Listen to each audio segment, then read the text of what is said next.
Bonsoir et bienvenue à cette édition, le sommaire. Le parti politique UP Le Renouveau s'agrandit avec un nouveau membre. Il s'agit de l'ancien secrétaire général de la COSI Bénin, Noël Chadari, qui a intégré officiellement le parti ce mardi. Le symposium annuel de l'IAJPECO a démarré le 22 novembre dernier. À l'occasion, l'Institut a lancé un appel aux communautés. Des précisions dans cette édition. Une structure sera bientôt mise en place pour la gestion des nationalités pour les afro-descendants. Le porte-parole du gouvernement Wilfried Léon-Gouridi l'a fait savoir dimanche dernier.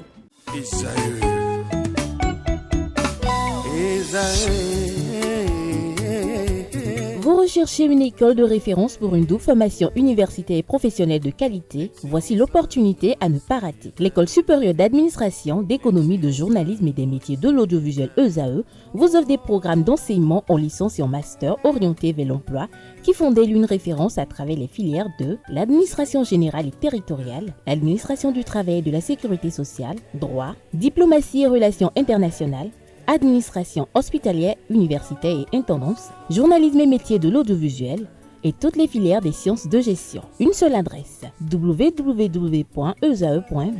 Rendez-vous dès maintenant sur nos campus ESAE Bedjromende au numéro 90 93 65 21 ou au numéro 98 98 14 00. Paracourt sur le numéro 52 46 12 12.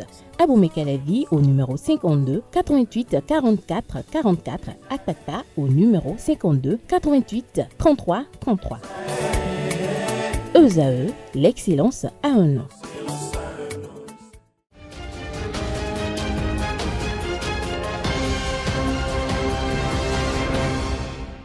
Bienvenue à nouveau. L'ancien secrétaire général de la COSI Bénin, Noël Chadari, est désormais membre du parti Union progressiste Le Renouveau. Le nouvel adhérent a été accueilli par les responsables du dit parti ce mardi 26 novembre 2024. La cérémonie a été présidée par Joseph Djogbinou au siège national du parti. L'Institut des artisans de justice et de pêche en d'oiseaux, en collaboration avec la Fondation Konrad Adenauer Stiftung, a ouvert le vendredi dernier son symposium annuel. Il portait sur le thème Bonne gouvernance et lutte contre le terrorisme, responsabilité des acteurs nationaux. Plusieurs personnalités y ont pris part à cette rencontre et le reportage est signé Anaël Dou. Je déclare ouvert la 22e édition du symposium annuel de l'Institut des artisans de justice et de pêche en d'oiseaux. Bonne gouvernance et lutte contre le terrorisme, responsabilité des acteurs nationaux. C'est sur ce thème que le symposium annuel de l'Institut des artisans de justice et de paix s'est ouvert. Un rendez-vous qui s'inscrit dans la dynamique de nourrir des réflexions afin de lutter contre ce fléau du terrorisme. À ce symposium, nous allons réfléchir ensemble pour essayer de trouver des pistes de solutions en vue d'une gouvernance inclusive à visage humain. Ce travail nous conduira, au terme de ce symposium, à identifier les causes et conséquences du terrorisme en Afrique, ainsi que les solutions capables de faire disparaître durablement ce danger pernicieux. Au-delà du but visé, la promotion de la paix reste au centre des débats. La paix ne peut s'obtenir sur Terre sans la sauvegarde des biens des personnes, la libre communication entre les êtres humains, le respect de la dignité des personnes et des peuples. Par conséquent, face au terrorisme et à l'extrémisme violent, il est indispensable que les gouvernements mettent l'accent sur l'éradication des causes profondes de ces fléaux, notamment en promouvant l'adoption de politiques qui favorisent la bonne gouvernance. Cette initiative est meublée de 4 communications et un panel de discussion qui mettent en scène de prestigieuses personnalités. Un programme enrichissant auquel la Fondation Konrad Adenauer Stiftung s'est associée. Pour la CAS, les défis actuels que nous affrontons tous transcendent les frontières et il est impératif que nous puissions unir nos forces pour promouvoir la paix et la sécurité. C'est pourquoi nous gardons une note d'espoir que cette plateforme d'échange au fait permet de mettre à profit une profusion de données d'expérience et de connaissances sur le présent sujet. Pendant 2 jours, les panélistes et le public vont échanger sur les différentes thématiques. À l'occasion de ce symposium annuel, l'IAJPECO a formulé un appel à l'endroit des communautés, de toutes les communautés. Suivez un extrait de cet appel. S'il faut condamner le terrorisme, il est aussi important de prendre les dispositions nécessaires pour assurer à tous une quiétude et une paix certaine. Il n'est pas anodin que la problématique de la bonne gouvernance reste le levier indispensable et adéquat pour lutter contre le terrorisme. En effet, la bonne gouvernance qui assure la transparence, l'inclusion et la participation collective de tous est une forteresse contre l'expansion et l'essor des violences extrémistes et du terrorisme. C'est pourquoi 1. L'État est appelé à œuvrer pour l'effective incarnation de l'État de droit. En effet, le gouvernement doit assurer l'application impartiale du droit, de la loi constructive et garantir les droits fondamentaux des citoyens. Vous retrouverez la suite de messages sur nos différents canaux. Poursuivons cette édition. Les membres du Conseil des ordres nationaux du Bénin ont entamé ce lundi 25 novembre une session extraordinaire. Ces assises font suite à celles ordinaires clôturées en octobre dernier et vont se dérouler sur une période de 15 jours. Plusieurs dossiers de candidature pour réception dans divers ordres nationaux seront examinés à l'occasion et il est notamment question de 289 dossiers restants, donc 59 à titre militaire non traités. La vice-présidente de la République du Bénin, Mariam Chabita Lata, l'a rappelé lors de l'ouverture des travaux. Elle a également précisé que cette session s'inscrit dans une logique de continuité et de finalisation des travaux du système national d'admission dans les différents ordres nationaux du Bénin. Mariam Chabita Lata a remercié par la même occasion les honorables membres du Conseil pour leur abnégation,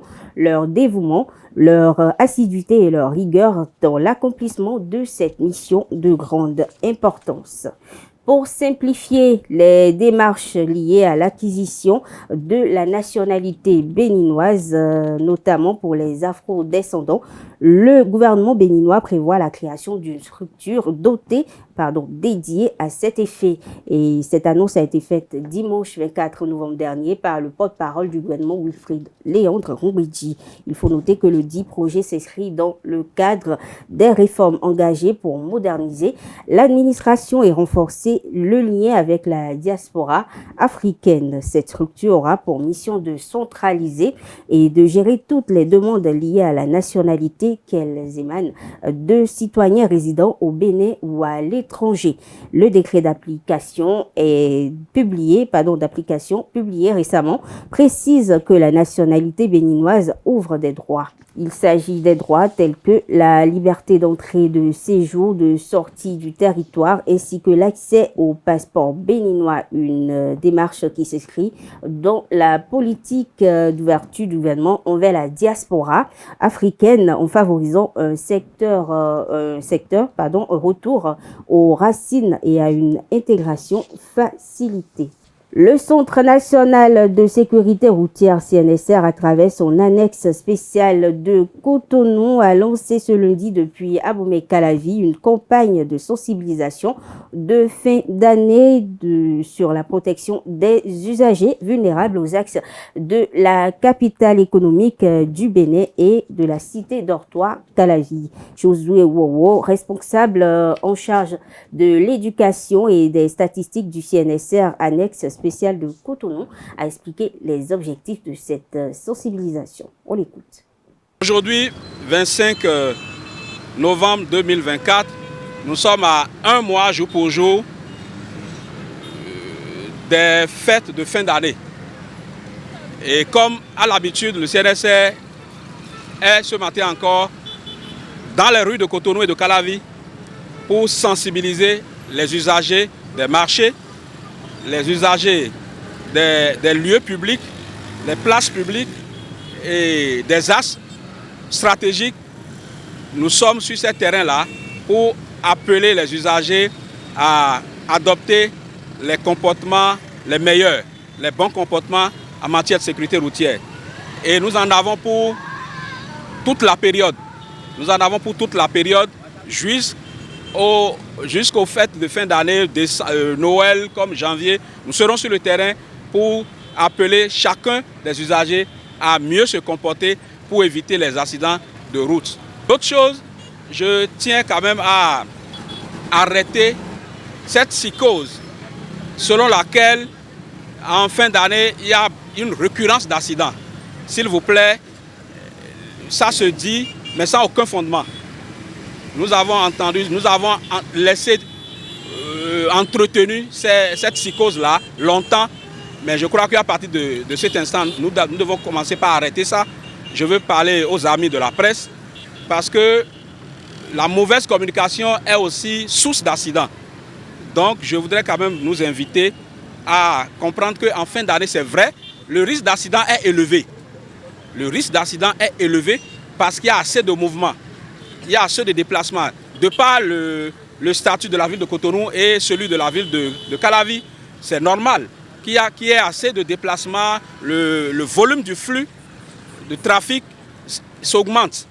Mais ce n'est pas synonyme d'accident de la route. Je prends l'exemple de 2022 par exemple, c'est plutôt en mai et en juin que nous avons connu le pic, contrairement à ce qu'on fait croire.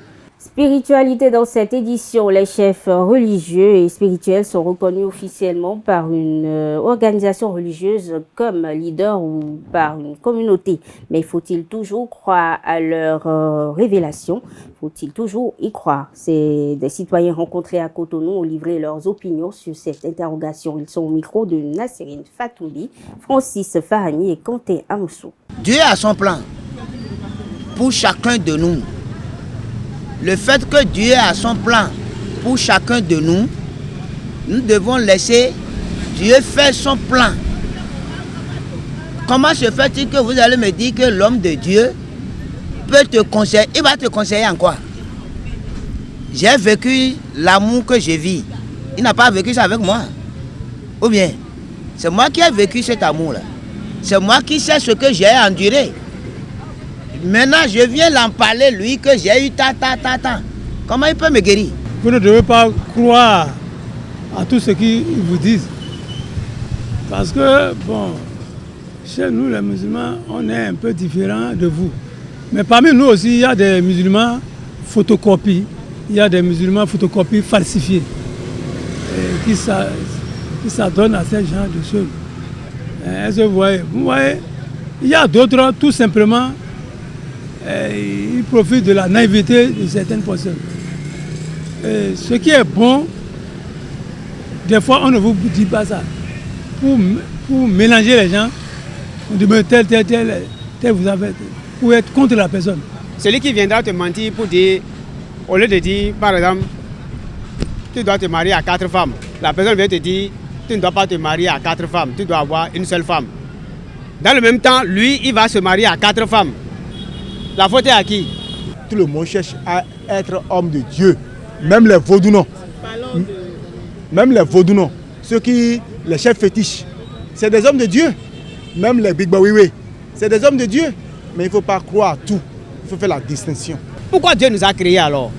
Dieu nous a créés pour l'adorer, pour le connaître d'abord et l'adorer après. Mais qu'est-ce qui s'est passé? Toi, tu n'as pas pu connaître les paroles de Dieu. Qu'est-ce qui s'est passé? Il faut te poser cette question.